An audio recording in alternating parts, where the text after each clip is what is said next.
Have you ever felt like everything was going wrong, even when you were trying to do what God asked? That's exactly where we find Moses in today's passage. Let's dive into Exodus 5:6 through 6:30, where we'll discover an important truth. God's plans often unfold in ways we don't expect, and sometimes things get worse before they get better. Remember, Moses had just confronted Pharaoh with God's demand, "Let my people go." But instead of compliance, Pharaoh's response is brutal. He orders, "You are no longer to supply the people with straw for making bricks. Let them go and gather their own straw, but require them to make the same number of bricks as before. Don't reduce the quota." Exodus 5:7 and 8. Talk about a tough situation.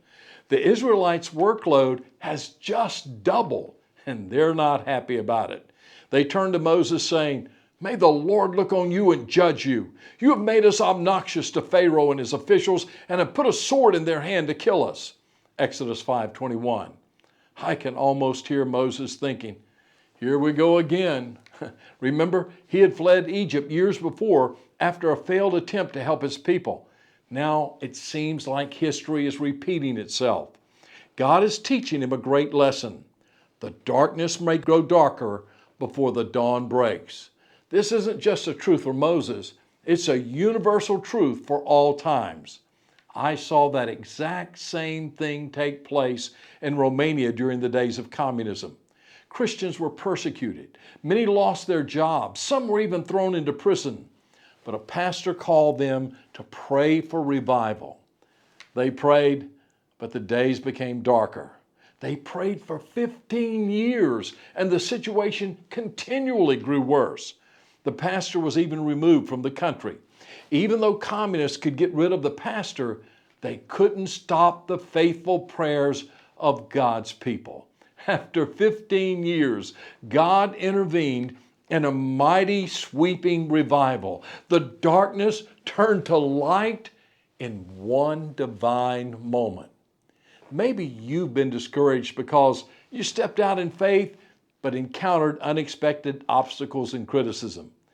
It's in these moments that we, like Moses, need to call on God and walk in obedience. And that's exactly what Moses does.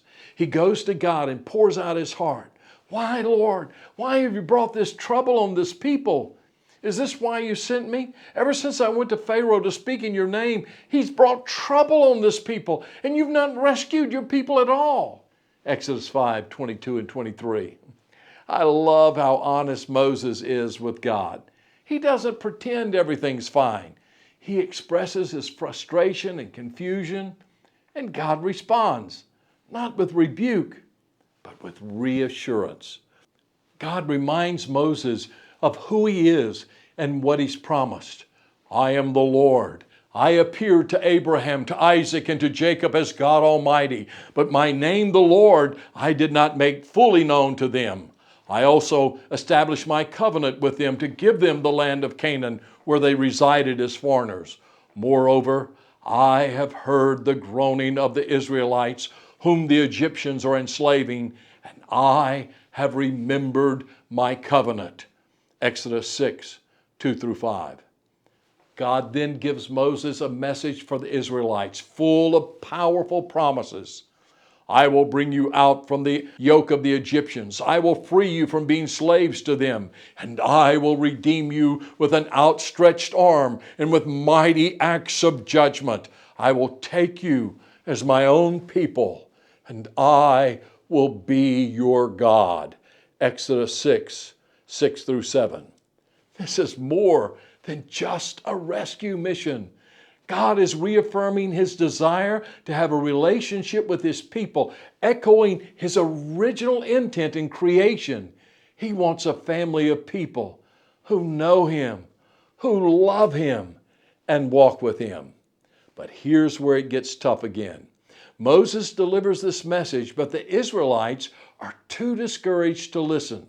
They're so focused on their harsh circumstances that they can't hear God's promises. When Moses expresses doubt about returning to Pharaoh, God doesn't give up on him. Instead, he provides a detailed genealogy, reminding Moses of his heritage and God's faithfulness through the generations. So, what can we learn from this passage?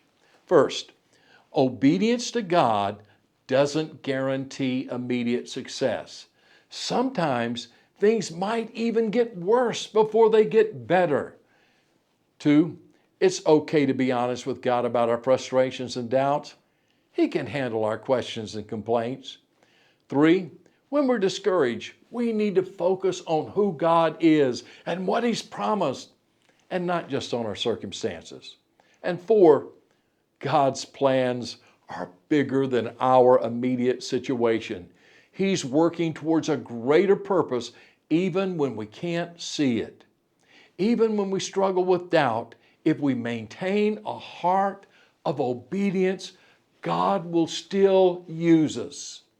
As we continue through Exodus, we'll see how God fulfills these promises in spectacular ways.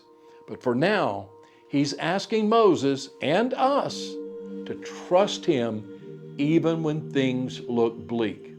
Remember, just as God was faithful to Moses and the Israelites, He will be faithful to you. The story isn't over yet.